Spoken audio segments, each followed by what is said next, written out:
नमस्कार, बहुत स्वागत है आपका। आप देख रहे हैं सबसे बड़ा अखाड़ा। मैं हूं आपके साथ शिल्पा। जितना पुराना इतिहास कॉम्पिटिटिव एग्जाम्स का है, शायद उतना ही पुराना इतिहास इन एग्जाम्स के पेपर लीक होने का भी है। इस लीक को फिक्स करने की कोशिशें और वादे तो कई सारे हुए, लेकिन लीक है कि रुकने का नाम नहीं ले रहा। आज हुए अंग्रेजी की पेपर लीक ने इस मामले को फिर से गरमा दिया है। यूपी के जिलों में 12वीं कक्षा के अंग्रेजी का पेपर लीक हो जाने के बाद इस परीक्षा को रद्द कर दिया गया। परीक्षा रद्द होने के चलते पेपर देने आए छात्रों की तैयारियां धरी की धरी रह गई। यही नहीं, चुनाव से पहले भी यूपी टीईटी परीक्षा का पेपर लीक हुआ था, आपको याद होगा। हालांकि अभी ये मामला थमा भी नहीं था कि बोर्ड परीक्षा का पेपर लीक हो गया, यानी कि योगी सरकार की दूसरी पारी की शुरुआत और ये बड़ा पेपर लीक कांड। एक तरफ दूसरी बार सत्ता में लौटी सरकार के लिए एक बार फिर से सॉल्वर गैंग को पकड़ना चुनौती बन गया है, तो दूसरी तरफ विपक्ष ने भी अब इसे बड़ा मुद्दा बना लिया है। ऐसे में सवाल उठता है, पेपर माफियाओं पर कब होगी कार्रवाई? आज इन्हीं कुछ सवालों के साथ करेंगे अपने मेहमानों के साथ चर्चा, लेकिन उससे पहले आपको सुनवा देते हैं पेपर लीक मामले पर कुछ नेताओं की प्रतिक्रिया। जरा देखिए। सुबह हमारे लिए पता लगा कि बलिया में पेपर आउट हो गया। वैसे ही हमारी बैठक हुई माननीय मुख्यमंत्री जी के साथ, मुख्य सचिव की बैठक हुई आराध्या शुक्ला जी की। कितने बजे ये जानकारी सुबह मिली थी हमारे लिए, जैसे टीवी वगैरह पे चल रहा था। उसी बीच में माननीय मुख्यमंत्री जी ने बैठक बुलाई और उन्होंने सख्त निर्देश दिए कि जो ये इस प्रकार की व्यवस्था हुई है, जबकि हमारी व्यवस्था नकल विहीन है, बहुत ही चुस्त दुरुस्त है।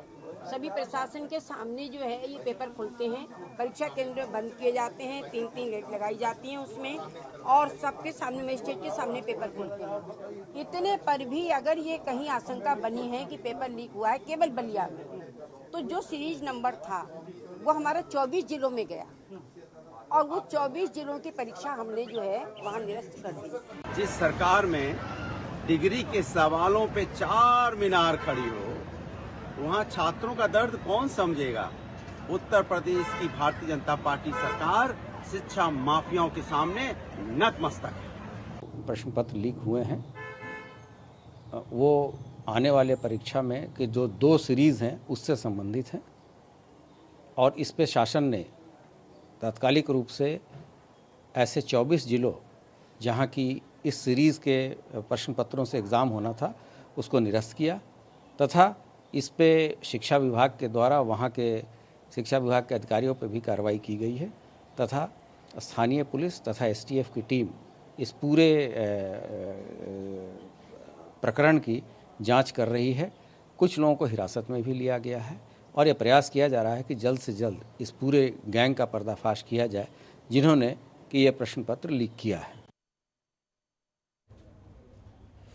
ऐसे में प्रतिक्रियाओं के बाद अब नंबर आता है कुछ महत्वपूर्ण सवालों का, जो इस पेपर लीक मामले के बाद मुंह बाय खड़े हैं। मसलन भविष्य से खिलवाड़, कौन है जिम्मेदार? शिक्षा माफिया बेलगाम, सरकार इन पर कैसे लगा पाएगी लगाम? नकल पर सख्ती, लेकिन कहां हो जाती है फिर भी गलती? कैसे फिर भी पेपर लीक हो जाते हैं? कहां रह जाती है चूक? प्रशासन की नाकामी, लेकिन छात्रों की साल भर की मेहनत पर फिर जाता है पानी। नकल माफिया पर कब चलेगा बाबा का बुलडोजर? आज इन्हीं तमाम सवालों के जवाब हम खोजेंगे। हमारे साथ इस समय एक खास पैनल जुड़ा हुआ है। पैनल का मैं तारुफ आपसे करवा देती हूं। हमारे साथ बीजेपी प्रवक्ता एसएन सिंह जुड़े हुए हैं, बहुत स्वागत करती हूं सर आपका। हमारे साथ समाजवादी पार्टी के प्रवक्ता प्रोफेसर भुवन जोशी भास्कर मौजूद है, आपका भी बहुत स्वागत करती हूँ। शिक्षाविद डॉक्टर मनोज पांडे हमारे साथ जुड़ चुके हैं, आपका बहुत स्वागत है। और डॉक्टर सुनील कौशिक, वरिष्ठ पत्रकार, ये भी हमारे साथ मौजूद है, आपका भी बहुत बहुत स्वागत। सबसे पहले चर्चा की शुरुआत एसएन सिंह जी आप ही के साथ करना चाहूंगी। आपकी सरकार है भारतीय जनता पार्टी की, उत्तर प्रदेश के अंदर सेकेंड इनिंग की शुरुआत अभी अभी हुई है। मुझे लगता है कि बधाइयों का, शुभकामनाओं का दौर अभी खत्म ही नहीं हुआ था कि पेपर लीक मामला सामने आ गया। ऐसे में सबसे बड़ा और गंभीर सवाल जो आज एक एक बच्चा आपसे पूछ रहा है, उनके अभिभावक आपसे पूछ रहे हैं, वो ये कि इन बच्चों के भविष्य के साथ खिलवाड़ का आखिर कौन है जिम्मेदार? जवाब दीजिए। नकल को रोकने के लिए और पारदर्शी व्यवस्था के लिए भारतीय सरकार ने कई व्यवस्था की। जिन किसी भी कारणों से आज बलिया में पेपर लीक हुआ है, हमारी जवाबदेही है, हम सरकार में आप देखे होंगे उस सीरीज के बाकी 23 जगह पे जो जहाँ पे सेम सीरीज के पेपर होने थे हमने तत्काल प्रभाव से उसको रोक दिया। और जो पेपर लीक की जो घटना थी वो सरकार के द्वारा ही रोकी गई, सरकार ने ही उसकी जानकारी प्राप्त किया। देखिए पहले की सरकारों में क्या होता था हम उससे नहीं जाएंगे, क्योंकि कहीं न कहीं से नुकसान इससे जो है वो विद्यार्थियों का होता है, उनके समय का नुकसान होता है, उनके मनोबल का नुकसान होता है। लेकिन मैं 2-3 चीज इस पे बताना चाहूंगा। आदरणीय कल्याण सिंह साहब की सरकार थी, आदरणीय राजनाथ सिंह साहब की सरकार में भी कई बार इस पे बैठकें हुई, एक ठोस कानून बनाया जाए, क्योंकि अक्सर देखा जाता था नकल करने और नकल कराने वाले पहले क्या करते थे कि पेपर को लेकर घर चले जाते थे और 2 घंटे बाद जाकर जमा करते थे। फोटो कापियां बाजार में बिकती थी। इस तरह की चर्चा हुई जब भारतीय जनता पार्टी की कल्याण सिंह साहब की सरकार थी। उन्होंने कहा इससे एक कठोर कानून बनना चाहिए और तमाम विधि सम्मत लोगों से इस पर विचार किया गया और राय लिया गया। लेकिन जो निष्कर्ष निकला उसमें ये लिखा कि इतना कठोर कानून न बने कि कई बार लोग अपने निजी स्वार्थ के लिए आपसी दुश्मनी के कारण किसी बच्चे का भविष्य अधर में लटक गया। तो ये बातचीत का दौर चलता रहा, पुनः राजनाथ सिंह साहब के समय भी चलता रहा और सरकारें आई और इस पे सुधार होता रहा। हमारी जब सरकार आई हमने पिछली जो पेपर लीक हुआ था उसके बाद हमने कहा कि ये सारी जिम्मेदारी जवाबदेही हमारी है।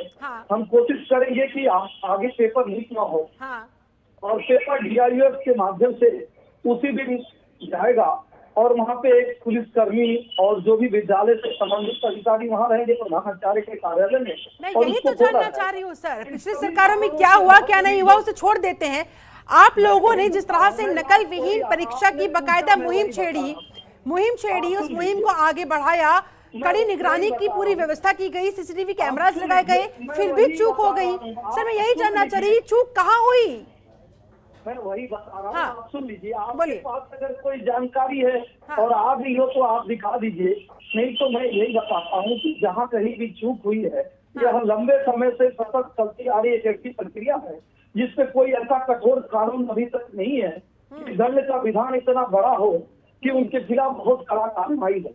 लिहाजा ऐसे लोग समाज में पढ़ाते रहते हैं और आज ये घटना हुई है। मैं आपके चैनल के माध्यम से बहुत जिम्मेदार तरीके से भरोसा दिलाता हूँ। देखिए पेपर कई कारणों से कई बार निरस्त हो जाते हैं, इस बार ऐसे कारण से निरस्त हुआ, इसके लिए हम क्षमा प्रार्थी हैं आपके चैनल के माध्यम से।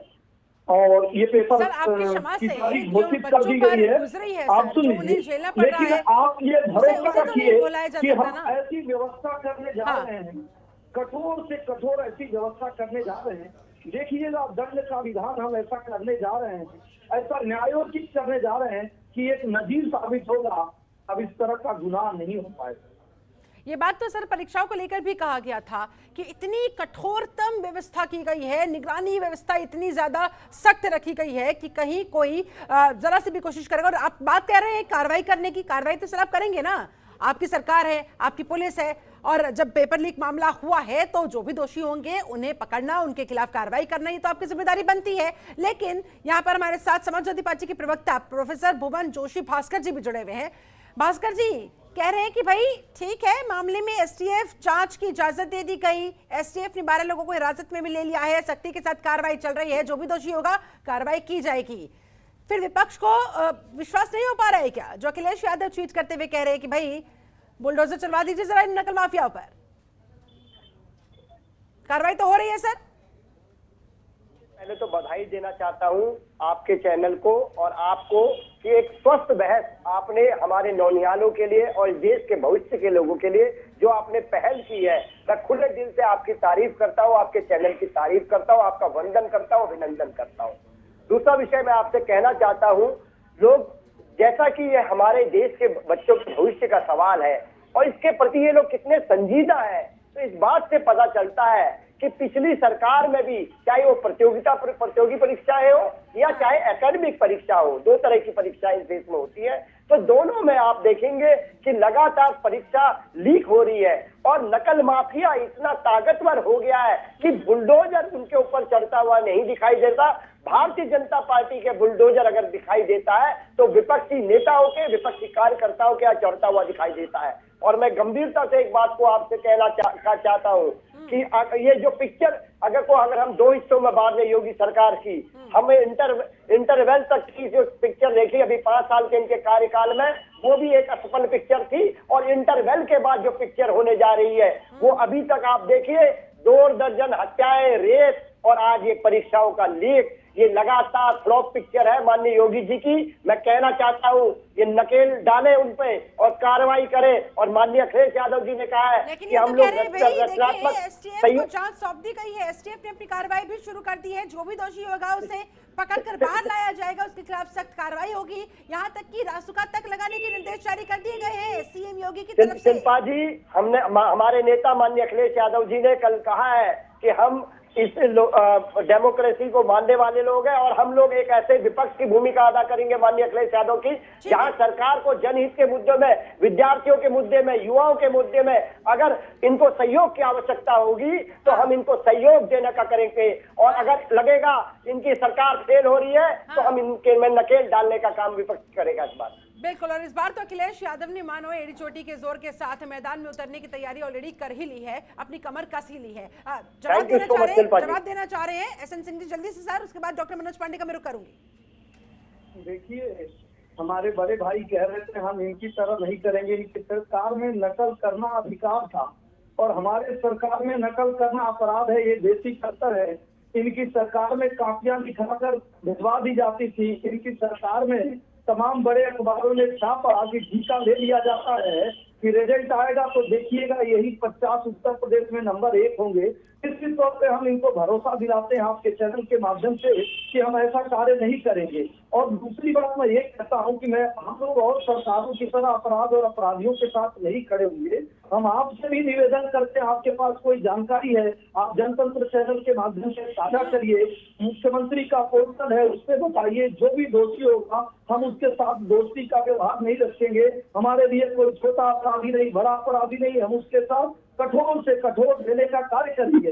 देखिए आज जो है दोषियों के खिलाफ कार्रवाई तो सर आपको करनी ही होगी, इस बात को बार बार आप रिपीट कर रहे हैं, ठीक है ये तो आपका दायित्व बनता ही है। लेकिन जो छात्रों को इन परिस्थितियों से गुजरना पड़ा है, आप सोचकर देखिए साल भर की मेहनत पर एक ही झटके में जिस तरह से पानी फिरता हुआ उनको महसूस होता है सर, वो कहाँ जाएंगे, उनके अभिभावक कहाँ जाएंगे, वो तो शिकायत लेकर फिर आप ही के पास आएंगे ना। चलिए ठीक है, और भी 2 खास मेहमान जुड़े हुए, उनका भी वक्त जरूरी है, उनका भी मत जरूरी है। सर आपके पास लौटती हूँ, हमारे साथ शिक्षाविद डॉक्टर मनोज पांडे भी जुड़े हुए हैं।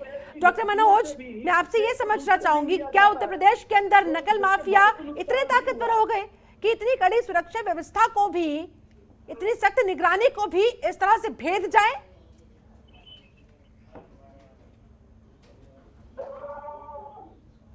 सवाल मुझसे पूछिए।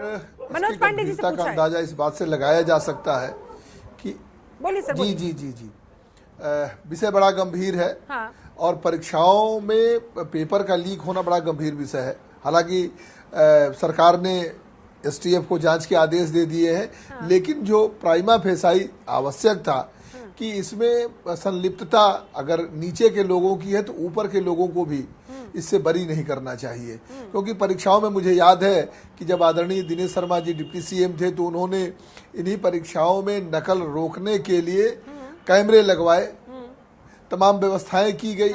सरकार दोबारा रिपीट हुई है। तो प्रश्न ये पैदा होता, अधिकारी भी वही है जो पिछली सरकार में थे, अभी उनका ट्रांसफर नहीं हुआ है। तो यदि ऐसा कुछ हुआ है तो निश्चित रूप से अधिकारियों की जिम्मेदारी बनती है। अभी सरकार की जिम्मेदारी के बारे में सरकार की भी जिम्मेदारी बनती है और सरकार को की जिम्मेदारी इतनी बड़ी बनती है कि यदि उन्हीं अधिकारियों के रहते हुए इतनी बड़ी घटना हुई है, इतना बड़ा लीक हुआ है, तो उनके खिलाफ भी जो ऊपर के अधिकारी है, ऐसा नहीं है कि शासन के अधिकारी अपने आप को अपनी बाल फेंक करके और नीचे वालों को कहे कि पेपर लीक हो गया। चूंकि मॉनिटरिंग का सिस्टम था ऊपर से नीचे तक पिछली सरकार में भी, और इस सरकार में भी वो सिस्टम चलता रहा, वही लोग हैं, तो उन्हें भी इसमें सजा मिलनी चाहिए। एसटीएफ की जांच तो ठीक है, लेकिन इन्हीं अधिकारियों के रहते हुए एसटीएफ की जांच निष्पक्ष हो पाएगी, ये एक बड़ा प्रश्न पैदा हो जाएगा। तो सबसे ज्यादा आवश्यक यह है, जिस समय चूंकि परीक्षा हो रही थी, बीएड की परीक्षा में भी पेपर, लाखों परीक्षार्थियों को परेशानियों का सामना करना पड़ा। यूपी बोर्ड की परीक्षा, यूपी बोर्ड बहुत बड़ा बोर्ड है, और यूपी बोर्ड में भी लाखों परीक्षार्थियों को तमाम दिक्कतों का सामना करना पड़ेगा। तो इसमें मुझे तो लगता है कि बड़ा रैपिड एक्शन सरकार को लेना चाहिए। ऊपर के अफसरों पर भी, ऊपर के जो शासन स्तर पर है, उनके खिलाफ भी कार्रवाई होनी चाहिए और आमूलचूल परिवर्तन कर देना चाहिए। जांच जितना जल्दी हो सके तेजी से करना चाहिए, और उनको जो दोषी हैं उनको भी जितना जल्दी हो सके सलाखों में भेज देना चाहिए, और आगे की परीक्षाओं के लिए मॉनिटरिंग सिस्टम को तेज कर देना चाहिए। ठीक है, हमारे साथ इस समय अभिभावक शाहिद खान भी जुड़ चुके हैं। शाहिद जी, बहुत स्वागत करती हूँ आपका इस खास चर्चा में शामिल होने के लिए, आपने समय निकाला, आपको शुक्रिया भी। शाहिद जी, जब इस तरह से बच्चों के पेपर लीक होते हैं और उसके बाद फिर परीक्षा को रद्द कर दिया जाता है, क्या व्यथा होती है सर, जिससे आप लोगों को भी और आपके बच्चों को भी गुजरने के लिए मजबूर होना पड़ता है? मैम, क्या दिशा होती है, क्या हालात हमारे होते हैं, हाँ। ये तो हमारा हृदय जानता है कि हम पर क्या बीत रही है। पूरी तैयारियां हमारे बच्चे करते हैं, हाँ। रात दिन जागते हैं, उनके गार्जियन, उनके फादर, उनकी मदर रात दिन उनको ये पूरी तैयारी में रहती हैं और डांट मारकर उनको सारे तरीके से उनसे कहती कि आप अपनी परीक्षा की तैयारी करिए। उसके बाद ये हालात बन जाएं, ये सरकार जो, मैं तो कहूंगा कि ये जो परीक्षा हुई है, ये परीक्षा बोर्ड की परीक्षा नहीं बल्कि ये योगी परीक्षा है। ये तो मनमानी हो रही है कि बच्चों की तैयारी हुई है, बच्ची की तैयारी के बाद में इस परीक्षा को जो लीक कर हो गया।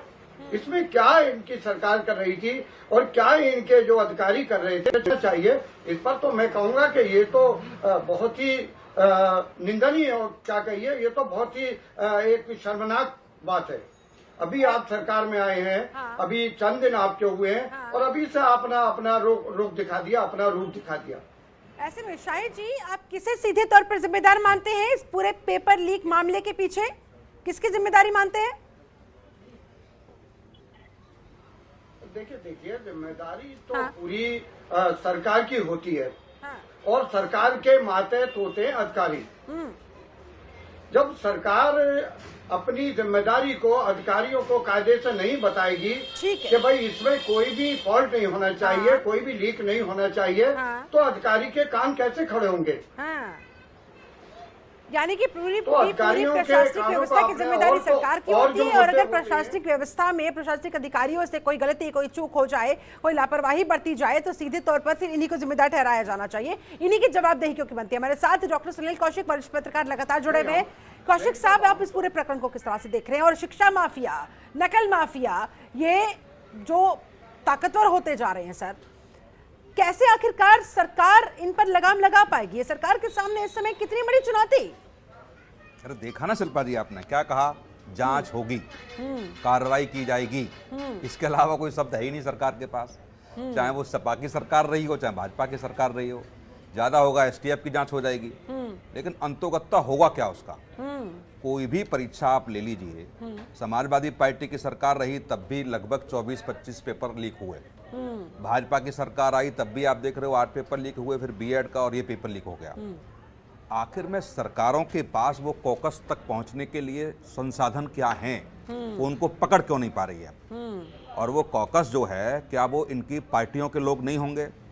फिर अंतोगत्वा मैं देखूंगा और मैं देखता आया हूं, फिर आरोप लगेंगे कि वो समाजवादी पार्टी का मिलने वाला कार्यकर्ता था, वो कहेंगे वो भाजपा का मिलने वाला कार्यकर्ता था, और फिर सब गेम शुरू हो जाएगा, कुछ नहीं होगा, और फिर अंतोगत्वा वो कोर्ट से रिहा हो जाएंगे। 1 साल, 6 महीने, 2 महीने, 4 महीने जो है वो रहेंगे और फिर वापस आ जाएंगे, और फिर वो उसी कॉकस में संलिप्त हो जाएंगे, फिर वही होने लगेगा। जब तक कठोर कानून नहीं आएगा और सरकार ऐसा नजीर पेश नहीं करेगी कि लोग उससे डरने लगें, ये रास का लगा देंगे, गुंडा एक्ट लगा देंगे, फिर वो हाई कोर्ट चला जाएगा, फिर हाई कोर्ट से सब दिखेगा कुछ नहीं है, सब फालतू में राजनीतिक तरीके से लगाए गए हैं, वो हट जाएंगी सारी चीजें। ये भाजपा की सरकार में बहुत देखने को मिल रहा है। कि हजारों की संख्या में रास्ता लगा दी और हाईकोर्ट ने जाके खत्म कर दी वो। तो ये सब चीजें नहीं है। विधिवत तरीके से, संवैधानिक तरीके से भय जब तक पैदा नहीं होगा, जब तक मुझे नहीं लगता कि ऐसे प्रकरणों पर रोक लग पाएगी। और इसके लिए सारे लोगों को सामने आना पड़ेगा। शिक्षा जगत से जुड़े हुए लोग भी सामने आएंगे, जो लोग परीक्षा दे रहे हैं बच्चे, वो भी खुल के सामने आएंगे, उन तक पेपर कैसे पहुंचा, कौन सा ऐसा कॉकस है जो उनसे संपर्क उन्होंने किया। ये सारी चीजें मुझे लगता है कि जब तक तारतम्य नहीं बनेगा, एक दूसरे से तार नहीं जुड़ेंगे और तार जुड़ के बेखौफ होकर के कार्रवाई नहीं होगी। और ये बिल्कुल डॉक्टर मनोज जी ठीक कह रहे हैं कि आगे जाके होना कुछ नहीं है। जो वरिष्ठ ब्यूरोक्रेसी में जो लोग बैठे हुए हैं, आईएएस के खिलाफ जांच करना बहुत मुश्किल होता है, क्योंकि आईएएस के खिलाफ जांच आईएएस ही करते हैं। और आईएएस की एक ऐसी लॉबी है तो मुझे लगता है कि सरकार में बैठे अच्छे से अच्छे दिग्गज नेता भी उनके खिलाफ कार्रवाई नहीं कर पाते हैं। और एक प्रकरण मैं बता दे रहा हूं आपको कि जब समाजवादी पार्टी की सरकार गई तो एक लगा था कि मुख्यमंत्री कार्यालय से कुछ पट्टे दिए गए थे जिसमें कई आईएएस के नाम आए। बी चंद्रकला का भी नाम आया, अखिलेश जी का भी नाम आया। क्या हुआ 5 साल में उसमें? क्या भाजपा बताएगी उसमें कि क्या किया? जो पट्टे जारी किए गए मुख्यमंत्री कार्यालय से जिसमें अखिलेश जी की संलिप्तता दिखाई जा रही थी, वो आईएएस कहां चले गए? डेपुटेशन पर दिल्ली चले गए। और मामला शांत होगा, लौट के फिर यूपी में आ जाएंगे। केवल ये खेल चलेगा। और आईएएस में बैठे हुए वरिष्ठ लोग भी कहते हैं कुछ दिन के लिए आप शांत हो जाइए, हट जाइए, और फिर हम दोबारा देखेंगे, दोबारा फिर नियुक्ति हो जाएगी। तो ये खेल आखिर में कब तक चलता रहेगा? क्या किसी आईएएस की संलिप्तता जब आ जाती है तो क्या सरकार के पास ऐसे कुछ हैं सूत्र या ऐसे कुछ लोग हैं जो दबंगई से उनके खिलाफ कार्रवाई कर सकें या उनको हटा सकें या उनके तार कहां तक जुड़े हुए हैं इनका पर्दाफाश कर सकें? मुझे नहीं लगता है कि ये सरकार के लिए बहुत मुश्किल होगा। और निश्चित तौर पर जब इस तरह के मामलों को अंजाम दिया जाता है तो एक बड़ा नेक्सस कहीं ना कहीं इसके पीछे है, इसमें कोई दो राय नहीं होनी चाहिए। और वो लगातार सक्रिय भी है, वक्त वक्त पर बाहर निकलती है, इस तरह इसको अंजाम देती है, उसके बाद फिर अपने बिल में जाकर छिप जाती है। ऐसे में सरकार के सामने निश्चित तौर पर ये बहुत बड़ी चुनौती है। अखिलेश यादव ने भी पूछ लिया सर अब तो कि इन नकल माफियाओं पर, शिक्षा माफियाओं पर जरा बुलडोजर चलवा दीजिए ना, जिस बुलडोजर के दम पर एक बार फिर से आपने जबरदस्त कमबैक किया है। देखिए, आपके चैनल के माध्यम से अखिलेश यादव जी पे बुलडोजर इस बात की चलेगी कि हम उस तरफ तो कार्य नहीं करेंगे कि इटावा में ही पुलिस भर्ती हो जाएगी और लिस्ट बन जाएगी, और चोरी करके हम बिना जोरी भी नहीं करेंगे कि संघ लोक सेवा के चेयरमैन की भर्ती करके आदरणीय अनिल यादव जी की भर्ती कर लें और 95 में से 65 एक ही जात के लोग एसडीएम हो जाए। इस तौर पे हमारे यहाँ जो चोरी करेगा उसको हम चोर करके उसको जेल में डालने का कार्य करेंगे। इस तरह की घटना क्यों हो जाती है? क्योंकि प्राय अपराध के और घटनाओं में एक घटना को अंजाम देने वाला होता है और एक पीड़ित होता है, लेकिन इसमें सारे लाभार्थी होते हैं। कुछ लोगों को नकल करना होता है, वो मिल जाते हैं, उनको लाभ का की हिस्सेदारी मिलती है। कुछ जो नकल करा रहे होते हैं उनको लाभ की हिस्सेदारी मिल जाती है, और जो ऊपर मैनेज करते हैं उनको लाभ की हिस्सेदारी मिल जाती है। लिहाजा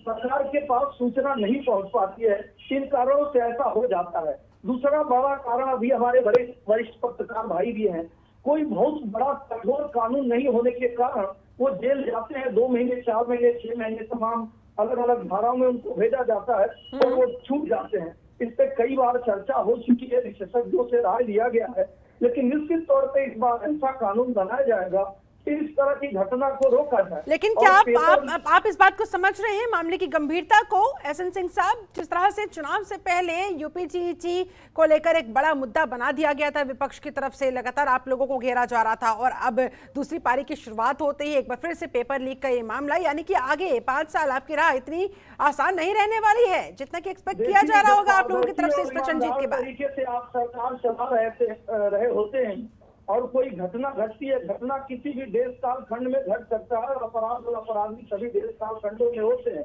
हमारी जवाबदेही तय होती है कि हम किसी अपराधी के साथ न खड़े हों, अपराधी को न बचाएं और प्रशासनिक व्यवस्था में सुधार ले आए। निश्चित तौर पे हमारे बड़े भाई कह रहे थे कि प्रशासनिक अधिकारियों में इस तरह के कुछ लोग हैं जो इस घटना को ऐसा करा देते हैं। अब ये जांच के विषय में निश्चित तौर पर उनकी बात को हम हृदय से स्वीकारते हैं, और मैं तो यही कहूंगा कि 2, 4, 10 दिन जो भी है इसका खुलासा हो जाने दीजिए। आदरणीय योगी आदित्यनाथ जी की पारदर्शी जवाबदेह सरकार है, जो लोग इस घटना को अंजाम दिए हैं उनके साथ भी ऐसा कठोर कार्रवाई होगा कि ये नजीर बनेगा कि दोबारा इस तरह की घटना न हो। भास्कर जी कह रहे हैं कि भाई 2, 4, 10 दिन जरा इंतजार कर लीजिए, उसके बाद किस तरह से सख्ती के साथ हम कार्रवाई करेंगे फिर दुनिया देखेगी, आप भी देख लीजिएगा। देखिए, मैं कहना चाहता हूँ, बहुत गंभीरता से कहना चाहता हूँ कि जो परीक्षार्थी होता है, एक परीक्षार्थी का मनोबल नहीं गिरता है, इसमें उसका पूरा परिवार उससे जुड़ा होता है, उसके माता पिता बहन उस आशा का केंद्र होते हैं। वो विद्यार्थी जो चाहे वो प्रतियोगिता परीक्षा देता हो, चाहे वो एकेडमिक की परीक्षा देता हो, उससे भावनाएं जुड़ी होती है पूरी बार। ये एक तरह से पूरे, सर मुझे बोलने दीजिए, ये मैं कहा बता देंगे सर, एक मैं विषय दे दूं। वन बाय उससे आपको बहुत अच्छे से सुनता हूँ सिंह साहब, मेरी आपसे व्यक्तिगत कोई नाराजगी नहीं, आप मेरे छोटे भाई हो, ठीक है, आप मेरे विषय को ले लीजिए, मैं आपके विषय को बहुत ध्यान से लेता हूँ। मैं कहना चाहता हूँ पूरा परिवार और पूरा समाज जुड़ा हुआ होता है। तो मेरे को लगता है जैसे अभी आपने देखा होगा, एक छात्र ने अभी नौकरी न मिलने के कारण फांसी से आगाज इस सरकार का हुआ है। आपने देखा होगा इलाहाबाद में कैसा माहौल है, हमारे गाजियाबाद में, मैं गाजियाबाद जनपद में रहता हूँ, कल 25 लाख की लूट हो जाती है। और इस तरह का माहौल, ये मेरे को लग रहा है कि योगी सरकार का आगाज इतना बढ़िया है, तो इनका आगे का अंजाम कैसा होगा, मेरे को सोच के भी डर लगता है। और मुझको लगता है कि योगी सरकार पार्ट 1 और पार्ट 2 दोनों ही फ्लॉप होने जा रहे हैं। कौशिक साहब, नहीं, मुझे बिल्कुल देखो, जो संदेश जाना चाहिए जनता के बीच और जो योगी जी की छवि है और जिस तरीके से माफियाओं के खिलाफ उन्होंने अभियान चलाया, इसके बावजूद युवा बहुत परेशान है। कोई भी परीक्षा सफल न हो पाए, ये तो हाई स्कूल इंटर की परीक्षा है जहां प्रतियोगी परीक्षाओं की बात हो रही है, कोई भी भर्ती सफल न हो पाए तो सवाल खड़ा सरकार पर होता है। और ये निश्चित तौर से मैं मानिए कि ये योगी जी को समझना पड़ेगा, कुछ ऐसे मुद्दे होते हैं जहां आपकी छवि खराब होती है। जब मुलायम सिंह जी की सरकार हुआ करती थी तब भी हमने देखा है कि उन्हीं के क्षेत्र में जसराना, शुकुआबाद के आसपास, एटा के आसपास पूरे देश से लोग परीक्षा देने जाते थे और वहां ठेके उठते थे 5,000 रुपए, 4,000 रुपए, 10,000 रुपए का। और एक बार जब मैं गया तो जम्मू कश्मीर से लोग परीक्षा देने आए वहां पर, तो हमने तो आपको यही मिला, बोला कि दिल्ली में कुछ लोग बैठे हुए, उन्होंने यहीं फॉर्म भरवा दिया। तो वो ऐसे कुछ चीज थे जो कल्याण सिंह की सरकार में आके जो चीजें खत्म हुई, लेकिन इससे बहुत कुछ आगे करने की अभी आवश्यकता है। वो मुझे लगता है कि जो परीक्षा देते होंगे, नकल करके हाई स्कूल इंटर करते होंगे, तो उनकी अधिक से अधिक अभिलाषा होती होगी चलो आर्मी में हम ज्वाइन कर लेंगे, पुलिस में ज्वाइन कर लेंगे, इससे ज्यादा उनकी अभिलाषा नहीं होती होगी। लेकिन जो व्यक्ति आगे तक जाना चाहता है, IAS बनना चाहता है, वकील बनना चाहता है, ब्यूरोक्रेसी में जाना चाहता है, तो उनके साथ ऐसा होता है। और ऐसी स्थिति जब आ जाती है, वो बिल्कुल ठीक कह रहे हैं जोशी साहब कि बच्चा नहीं, पूरा परिवार टूट जाता है। जब सालों साल तैयारी आप करते हैं और सारा कुछ काम छोड़ करके केवल बच्चा उसी पर लग जाता है कि सिर्फ पढ़ना कहा भी जाता है कौशिक साहब कि भाई एग्जाम बच्चे का नहीं है, ऐसा लगता है कि मानो पूरे परिवार का हो रहा हो। नहीं, बिल्कुल। तो मुझे लगता है कि कठोर तो कानून आना ही चाहिए, लेकिन इस कॉकस को तोड़ना पड़ेगा। मुझे लगता है तमाम सरकारें तोड़ नहीं पाई, और ये उत्तर प्रदेश की बात भी नहीं है, कई प्रदेशों में ये चल रहा है। ये कई प्रदेशों में आप देखिए कि जिस तरीके से पेपर लीक होते हैं परीक्षाओं में, जिस तरीके से कॉकस बना हुआ है।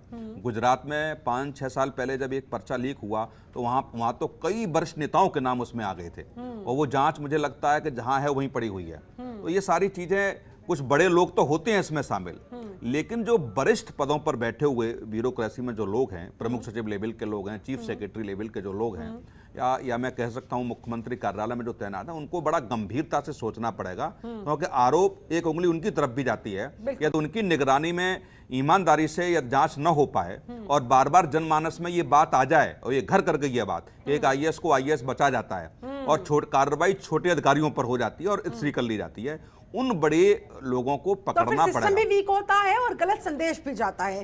डॉक्टर मनोज पांडे, जिस कॉकस की बात यहाँ पर कौशिक साहब कह रहे हैं, जिसे तोड़ने की आवश्यकता है, सर कैसे संभव हो पाएगा उसे तोड़ना, और वो कितना जरूरी है, कैसे हो पाएगा? तमाम सरकारें आती हैं, चली जाती हैं, मामला जस का तस बना रहता है, शिक्षा माफिया दिनों दिन और ताकतवर ही होते नजर आ रहे हैं।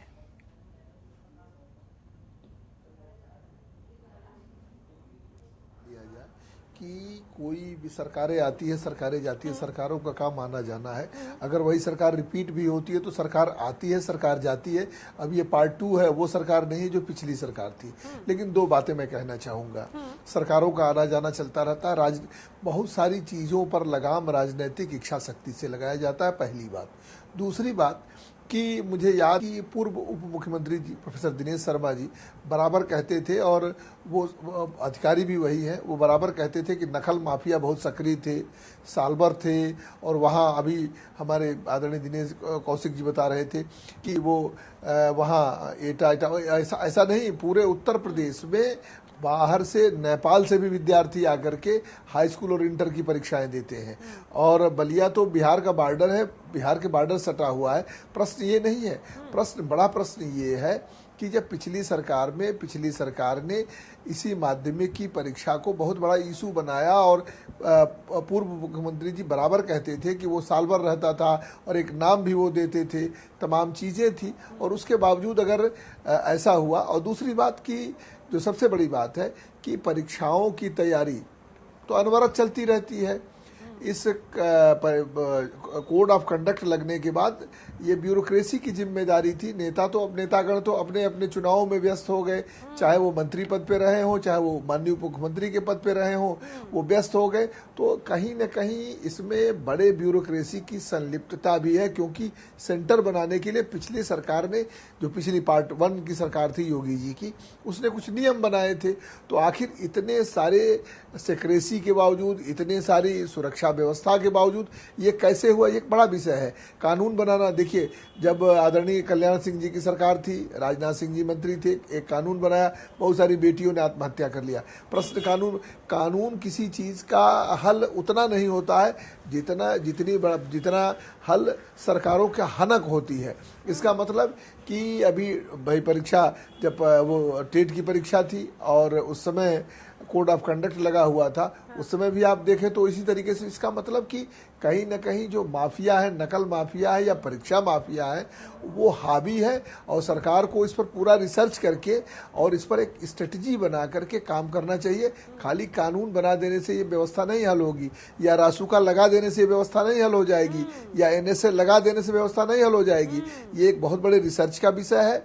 और ये सच है कि एक विद्यार्थी के साथ उसका पूरा परिवार होता है, पूरे परिवार को लगता है कि वो परीक्षा दे रहा है, और जो वास्तव में विद्यार्थी होता है उसका परीक्षा निरस्त होने के बाद बहुत नुकसान होता है, और पूरा परिवार इस तनाव में रहता है। पुनः परीक्षाएं होंगी, उसे पुनः तैयारी करनी पड़ेगी। तो ये एक बहुत बड़ा विषय है और रिसर्च का विषय है। और इसमें ऊपर से लेकर नीचे तक, ऐसा नहीं कि ऊपर के नौकरशाह दूध के धुले हैं, कहीं न कहीं किसी न किसी स्तर पे चूक हुआ है। तो केवल नीचे के लोगों को इसकी सजा दे करके, STF की जांच करा करके या NSA लगा करके इस समस्या से निजात नहीं पाई जा सकती है। इसके लिए कानून के साथ साथ रिसर्च करके और उन माफियाओं की, उनके कारण, और भाई जैसे विवेकानंद जी ने कहा, दुख है तो कारण है तो निवारण है। तो उसी तरीके से अगर नकल माफिया है तो कोई न कोई कारण है, और अगर कारण है तो उसका निवारण है। ऐसा नहीं कि निवारण नहीं है, लेकिन खाली कानून बना देना इसका निवारण नहीं होगा। इसके लिए रिसर्च करना पड़ेगा। सरकारें आए, सरकारें जाए, लेकिन जो भी सरकार हो एक राजनीतिक इच्छा शक्ति से कानून भी बनाए और सख्ती से रिसर्च करके ऐसे माफियाओं की कमर भी तोड़ दे, ताकि दूसरे उससे डरे और इस बात से भय रहे कि सरकारें भय से और नहीं, सरकारें अपने इस्तकबाल से चलती हैं।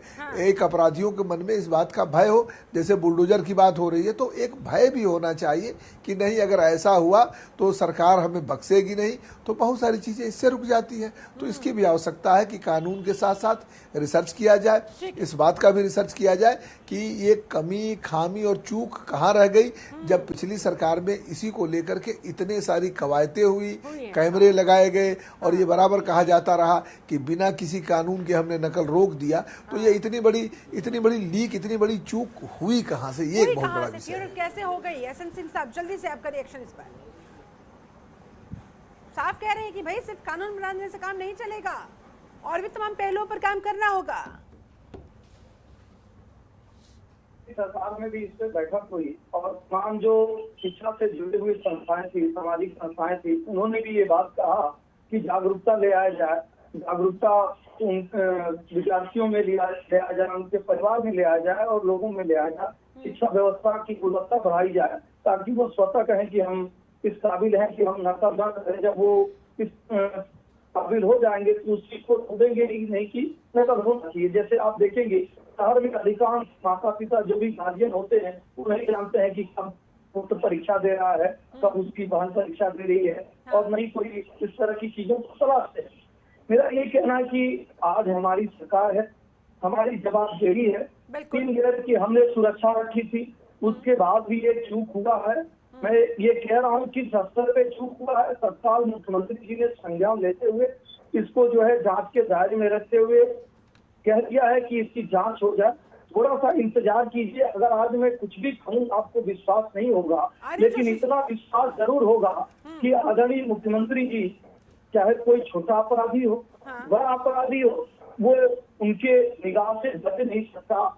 अभी तो जानकारी ही नहीं हो पा रही। अगर इस चैनल पे जितने बड़े भाई लोग बैठे, अगर किसी के पास जानकारी हो तो निश्चित तौर पे आप उपलब्ध करा दें। पेपर लीक हुआ एक जगह, सरकार ने तुरंत निर्णय लिया कि कहीं ये न हो कि इसका लाभ दूसरे जगह के लोग उठा लें। इस नाते सरकार ने स्वतः संज्ञान लेते हुए बाकी जगह के भी पेपर रोक दिए। मैं ये कह रहा हूँ, मैं क्षमा चाहता हूँ, जो कुछ भी कमी रह गई होगी सरकार के तरफ से हम उसको दुरुस्त करेंगे। हम भरोसा दिलाते हैं कि हम कानून में भी कठोरता ले आएंगे, विधि विशेषज्ञों से राय लेंगे। जैसे पिछले बार की तरह था कि कठोर कानून बनाते हुए लड़कों की जिंदगी का सवाल है, कहीं ऐसा हो कि उनकी जिंदगी इससे तबाह हो जाए। और हम चूंकि बच्चों की जिंदगी का सवाल है, उनके भविष्य का सवाल है, इसलिए भी विपक्ष कंसर्न दिखा रहा है जाहिर तौर पर। और जो अखिलेश यादव ने सवाल खड़ा किया है, निश्चित तौर पर कहीं ना कहीं वो जायज ठहराया जा सकता है। जोशी जी काफी देर से कुछ कहना चाह रहे, बोले जोशी साहब। बड़े बड़े विज्ञापन करती है अपने पार्टी के प्रचार में, चुनाव के उस प्रचार में और शासन में हमने ये करा वो करा उसके प्रचार में। मैं कहना चाहता हूँ अपने प्रचार तंत्र को सही करिए, उसको सही दिशा देने की जरूरत है और सही दिशा उसको ऐसे दी जा सकती है। अगर इस तरह की सामाजिक बुराई में कहना चाहूंगा, ये जो परीक्षाएं लीक होती है सामाजिक बुराई है, इन बुराइयों के खिलाफ भी विज्ञापन और प्रचार किसी तरह करवाइए ताकि लोगों में, जो हमारे बड़े भाई कह रहे थे, जो आपके विश्लेषक साहब है, उन्होंने जो कहा है, उन्होंने गाइडलाइन देने का काम करा है। उन्होंने कहा है कि इस तरह की बुराइयों के खिलाफ भी प्रचार तंत्र चलना चाहिए ताकि लोगों में जागरूकता आए और जागरूकता से इसका हल हो पाएगा। कानून बने, बहुत सख्त कानून बने। हम विपक्ष होने के नाते माननीय अखिलेश यादव जी के नेतृत्व में पूरा सहयोग करेंगे। लेकिन अगर इस तरह की कार्रवाई बार बार होगी तो सड़क से लेकर सदन तक संग्राम होगा। हाँ, एसएन सिंह साहब जल्दी से आपका रिएक्शन, उसके बाद शाहिद खान आप ही के पास आ रही हूँ। चाहूंगा आपका की आज्ञा हो तो मैं जवाब दे दूं। बोलिए बोलिए बोलिए सर। देखिए, हमारे समाजवादी पार्टी के भाई बार बार ये कह रहे हैं, ये बात अच्छी नहीं लग रही। उनके सरकार में नकल होता ही था, इसमें नकल हो जा रहा है। अरे तो तभी तो जनता ने नकार दिया ना, आप पर विश्वास जताया, एक बार नहीं बल्कि दो बार। इसलिए कम से कम अब आप लोगों से तो जनता एक्सपेक्ट करेगी ना कि आप पूरी तरह से शिक्षा माफिया पर, नकल माफिया पर लगाम लगा सके। चलिए ठीक है, शाहिद खान जी कुछ कहना चाह रहे हैं। शाहिद जी जो आप बात कहना चाहते हैं वो तो कहिएगा, साथ ही मेरा भी आपसे सवाल है और मेरा सवाल आपसे ये है, आप आदरणीय अखिलेश जी से आदरणीय योगी आदित्यनाथ जी की तुलना मत करिए। समाजवादी पार्टी की सरकार से भारतीय जनता पार्टी की सरकार की तुलना नहीं करिए। आप कराते थे और यहाँ हो जा रहा है। हम कह रहे हैं कि हम सुधार करेंगे और आपकी जानकारी में होता था। जिम्मेदारी आपकी अल्टीमेटली बनती है और वो भी दूसरी बार अगर जनता ने चुना है तो जनता तो फिर एक्सपेक्ट करेगी ना, बच्चे तो फिर एक्सपेक्ट करेंगे ना कि आप पूरी तरह से इस तरह के शिक्षा माफिया पर लगाम लगाए और जल्द से जल्द लगाए। ठीक है शाहिद खान जी, शाहिद खान जी, जोशी जी आपके पास आऊंगी, और भी मेहमान जुड़े हुए हैं। शाहिद खान जी, और जब बच्चों को इस तरह का झटका लगता है, जब उन्हें पता लगता है कि साल भर की उनकी मेहनत, वो एग्जाम नहीं दे पाएंगे क्योंकि पेपर आउट हो गया है, इस वजह से परीक्षा को रद्द कर देना पड़ा है, तो बच्चों के साथ फिर कैसे डील किया जाना चाहिए? क्योंकि उनके मनोबल पर बहुत विपरीत असर पड़ता है, गहरा आघात उनको पहुंचता है। ऐसे में किस तरह से ऐसे बच्चों के साथ डील किया जाए ताकि उनका मनोबल बरकरार रखा जा सके? दुगने जोश के साथ नई तारीख को वो जब एग्जाम सेंटर पर पहुंचे तो वो उस जोश को अपने अंदर महसूस कर सके, इस टेंशन को अपने ऊपर हावी ना होने दे। क्या कहना चाहेंगे शाहिद जी इस पर?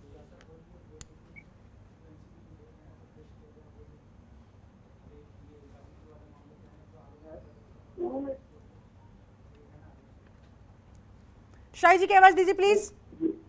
तो ये नारा था उनका, और हाँ। आज ये जो बलिया के अंदर पेपर लीक हुआ है, हाँ। तो ये क्या है, ये क्या है, ये वही ये नारा इनका कौन सा नारा है ये बताइए। ये कहाँ एजुकेशन, कहाँ बच्चों की पढ़ाई का, कहाँ पेपर लीक में इनका कहाँ फॉल्ट है, किस तरीके से इनकी सरकार नई अभी दोबारा से आई ये सब हुआ है। तो ये तो बहुत बड़ा एक बड़ा झटका, और उसके गार्जियंस को, उसके माँ बाप को कैसे इनको दिल को संभाला जाए, ये तो योगी भी इस चीज को देखे। और एक तरफ आप बिल्डोवर की बात करते थे, अभी हमारे भारतीय जनता पार्टी के हमारे नेता बैठे थे, योगी जी के खास बैठे, तो उन्होंने कहा कि साहब 2-3 दिन का समय दीजिए। अब ये देखिए, समय आप मांग रहे हैं, आज लोगों पर क्या बीत रही है, उन माँ बाप पर, उन गार्जियन पर क्या बीत रही है, आप समय मांग रहे हैं। आपके परिवार में ये सब घटना होती तो आप समय मांगते क्या? डॉक्टर सुनील कौशिक, यानी कि अभिभावक सीधे सीधे सरकार से अब सवाल कर रहा है। ठीक है, एसएन सिंह साहब और सरकार कौशिक साहब बार बार एक ही बात की रट लगाती हुई कि भाई कार्रवाई कर रहे हैं, एनएससी का जिक्र करते हुए, ये राग अलापते हुए, लेकिन अब गंभीरता के साथ सरकार को सोचना होगा, इस पर काम भी करना होगा। नहीं, देखो सरकार को ये शिल्पा जी समझना पड़ेगा कि ये भी एक बड़ा विकराल समस्या है, और जब युवा इससे टूटता है, तमाम परीक्षाओं को लेकर के सरकार विश्वास नहीं बना पा रही है, और इससे नहीं बचा जा सकता कि समाजवादी पार्टी की सरकार में क्या हुआ। समाजवादी पार्टी की सरकार को नकार करके पहली बार नहीं दूसरी बार आपको चुना है। Exactly. तो अब आप ये नहीं कह सकते कि साहब उनकी सरकार में क्या हुआ। उनकी सरकार में हुआ, जनता ने उनको दंडित किया और आपको सरकार में ला दिया। अब आपको उनकी चर्चा करनी ही नहीं है। अब आगे आपको ऐसा रोड मैप तैयार करके जनता के सामने पेश करना है, यदि आपको सत्ता में बनाए रहना है तो अपने आप को, नहीं जनता फिर कुछ और सोचेगी। तो ये चीजें सुन करके मुझे लगता है कि जनता परेशान हो गई है कि सिर्फ जांच होगी, एसटीएफ बनेगी, छापे होंगे, फिर ये सब मैंने आपको बताया, इन सब चीजों से कुछ नहीं होने वाला। वो कॉकस के बड़े बंदे जो जहां से वो संचालित हो रहे हैं, वहां तक यदि आपके हाथ नहीं पहुंचेंगे, उन्हें दबोचना जरूरी है। उन्हें दबोचना जरूरी है। जब तक वो दबोचे नहीं जाएंगे तो ये बार बार पेपर लीक होते रहेंगे, बार बार ये समस्याएं आती रहेंगी। और ये मैं कह रहा हूं, ये मनोज जी बिल्कुल ठीक कह रहे हैं, सरकार की इच्छा शक्ति बताती है इस बात को लेकर के। बुलडोजर जो आ रहा है, आपने माफियाओं के खिलाफ कार्रवाई की, लेकिन कुछ माफिया बचे रहे, उस पर भी सवाल उठे थे। लेकिन जब आप इस तरीके की कार्रवाई करेंगे कि जहां कोई गुंजाइश न बचे, कोई सवाल जनता के बीच न तैरे, तब आप कह सकते हैं कि हाँ अब हमें हक है पुरानी वाली सरकार को कहने के लिए। पहले आप अपनी समस्या तो खत्म करिए। अब आप अपनी समस्या से बचने के लिए पिछली सरकार की समस्या आप बताने लगेंगे, ये जनता नहीं सुनना चाहती। आप अपनी बात रखिए, अपना रोड मैप बताइए जनता के सामने कैसे है, और क्या उन लोगों को आप पकड़ेंगे। और अब तक मुझे लगता है कि जितनी भी पेपर लीक हुए हैं, यदि सरकार ईमानदारी से उसी की समीक्षा कर ले, छोड़िए आप इस बात को नए प्रकरण को लेकर के, पिछली सरकार में क्या हुआ, कौन लोग पकड़े गए और उन पर क्या कार्रवाई हुई और उनके पीछे कौन था, यदि उसी की ईमानदारी से समीक्षा हो जाए तो ये तो मुझे लगता है कि 24 घंटे का खेल है। लेकिन आप पुराने प्रकरण पे भी नहीं जाएंगे। बात आकर घूम फिरकर आकर अटक जाती है, जिस बात का जिक्र डॉक्टर मनोज पांडे जी ने भी किया था कि भाई यही तो इच्छा शक्ति दिखाई नहीं देती है दलों के अंदर। अगर ये हो तो फिर ये समस्या ही ना हो, और समस्या हो तो इसका निराकरण भी कब का हो जाएगा। हमारे साथ तमाम खास मेहमान जुड़े हुए, आप सभी लोगों से जल्दी जल्दी फाइनल कमेंट चाहूंगी, समय की कमी है। सबसे पहले शाहिद खान जी, जाते जाते क्या कहना चाहेंगे सर आप, सरकार से भी, प्रशासन से भी, साथ ही तमाम पेरेंट्स से भी जिनके बच्चों के साथ ये गुजर रहा है। पहली जिम्मेदारी सरकार की, दूसरी जिम्मेदारी प्रशासन की। सरकार उस पेरेंट्स से, उस माता पिता से क्षमा मांगे और उनसे ये कहें कि हम तत्काल उनके खिलाफ, माफियाओं के खिलाफ कार्रवाई करेंगे जो हम बिल्डोजर की बात करते रहे। उनके मन को कैसे संभालेंगे, ये योगी सरकार ही इसको करेंगे। जब उनकी जिम्मेदारी है वो कैसे संभालेंगे। हम तो बराबर ये कह रहे हैं कि ये सरकार की बहुत बड़ी गलती है। हम क्या संभालेंगे, योगी सरकार, जो जनता इनसे रुष्ट है, वो परिवार उनसे रुष्ट है, वो परिवार आज जब सर झुकाए बैठा है, वो परिवार आज रो रहा है। उस परिवार को आप सरकार ये कैसे करेगी, ये उनकी जिम्मेदारी बनती है। ठीक है, डॉक्टर मनोज पांडे, जाते जाते आपका फाइनल कमेंट सर। क्या उम्मीद लगाई जाए और क्या होगा?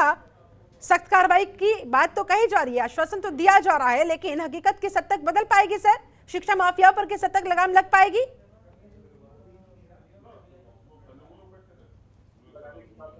माफिया पर लगाम लगाने की बात सरकार कर सकती है। हाँ। तो परीक्षा माफिया पर भी बुलडोजर चलना चाहिए, नंबर ठीक है। 1। नंबर 2, हाँ। जो सबसे बड़ी बात है कि सरकार इच्छा शक्ति दिखाए, किसी दूसरे पिछली सरकार को दोषी ठहराने की जगह अपने सरकार के पिछले 5 साल के कार्यकाल की समीक्षा करे। Exactly. और उसका एक रिसर्च करे, डेटाबेस तैयार करे। हाँ। और उस डेटाबेस के आधार पर माफियाओं के विरुद्ध कार्रवाई करे। और चौथा, सरकार को चाहिए, सरकार के जो आला ओहदेदार हैं, चाहे वो सरकार में है, मंत्री हो, चाहे वो प्रशासनिक अधिकारी हो, सचिव हो, अपर मुख्य सचिव हो, प्रमुख सचिव हो, इनके स्तर पर एक कार्य योजना बननी चाहिए। और शासन के स्तर पर शासन के लोगों को भी दंडित करते हुए उन्हें पद से हटा देना चाहिए तत्काल। और इसके अलावा सरकार को बच्चों को कंपनसेट करने के लिए माननीय मुख्यमंत्री जी को एक उद्बोधन भी देना चाहिए, अपने मन की बात बतानी चाहिए। और उन बच्चों को, चूंकि 24 जिलों में परीक्षाएं रद्द हुई है, तो उन बच्चों को कहीं न कहीं कंसोल करने की भी जरूरत है। कंसोल करने की भी जरूरत है, इस तरफ भी सरकार को सोचना चाहिए। ठीक है, doctor Sunil Kaushik, final comment आपका सर, कैसे शिक्षा माफियाओं की नींव को हिलाया जा सकता है सर? नहीं, बिल्कुल मैं कह रहा हूँ इच्छा शक्ति की जरूरत है। जिस तरीके से माफियाओं पर, अपराधियों पर जो कार्रवाई हुई है, मैं फिर कह रहा हूँ कि पिछले 5 साल और सपा की सरकार के 5 साल जितने भी परीक्षा लीक हुए हैं और जितनी FIR हुई हैं, उनकी जांच प्रगति क्या है, सिर्फ उनकी समीक्षा कर ले, सारी चीजें वहां से खुल जाएंगी। ठीक है, लेकिन ईमानदारी से वो कमेटी, ईमानदारी के साथ उन पर एक्शन भी लिए जाने चाहिए। चलिए ठीक है, जोशी जी जाते जाते फाइनल कमेंट आपका जल्दी से सर। देखिए, मैं कहना चाहता हूँ भारतीय जनता पार्टी को उस ओरा से निकलने की आवश्यकता है। हाँ। तो जो इनको बार बार ये फील हो रहा है कि हम समाजवादी पार्टी सरकार में है, इनको बार बार ऐसा फील हो रहा है, ये बार बार समाजवादी पार्टी की, और ये देख रहा है, उत्तर प्रदेश देख रहा है कि दूसरी बार लगातार इनकी सरकार बन चल रही है। ये अपने फेलियर को समझे, ना कि हमारे ऊपर प्रश्न करे। पक्ष हमेशा प्रश्न जो करता है विपक्ष करता है, हम लोग प्रश्न करेंगे, ये आंसरेबल है और इनको जवाब देना पड़ेगा, विपक्षियों का भी और अभिभावकों का भी, जनता का भी। जाते जाते SN सिंह साहब क्या आश्वासन देना चाहेंगे तमाम दर्शकों को, उन स्टूडेंट्स को, उनके पेरेंट्स को? देखिए, भारतीय जनता पार्टी की सरकार में अपनी उपलब्धियां गिनाने के लिए बहुत है, हम केवल इनको आईना दिखाते हैं क्योंकि बार बार ये सामने आते हैं। मैं सिर्फ यही कहूँगा कि हमारे यहाँ जो योग्यता का आधार वो नहीं होगा, जो अंकों का आधार होगा वो योग्यता होगा। अगर ये हम कोशिश करेंगे कि इस तरह की घटना की पुनरावृत्ति न हो। ठीक है, बहुत शुक्रिया आप सभी खास मेहमानों का मेरे साथ इस चर्चा में जुड़ने के लिए, समय निकालने के लिए बहुत बहुत धन्यवाद, बहुत बहुत शुक्रिया। तो कुल मिलाकर इंतजार करना होगा शिक्षा माफियाओं पर बाबा बुलडोजर के चलने का। फिलहाल मेरे साथ इस चर्चा में जुड़ने के लिए आप सभी का बहुत शुक्रिया। बने रहे जनतंत्र टीवी के साथ। नमस्कार।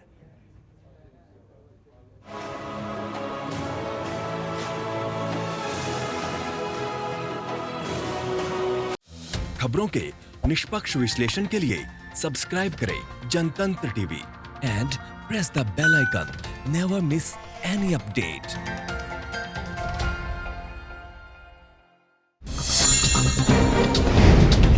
डाउनलोड कीजिए जनतंत्र टीवी ऐप को, जो कि अवेलेबल है गूगल प्ले और ऐप स्टोर पर। अधिक जानकारी के लिए अभी डाउनलोड करें।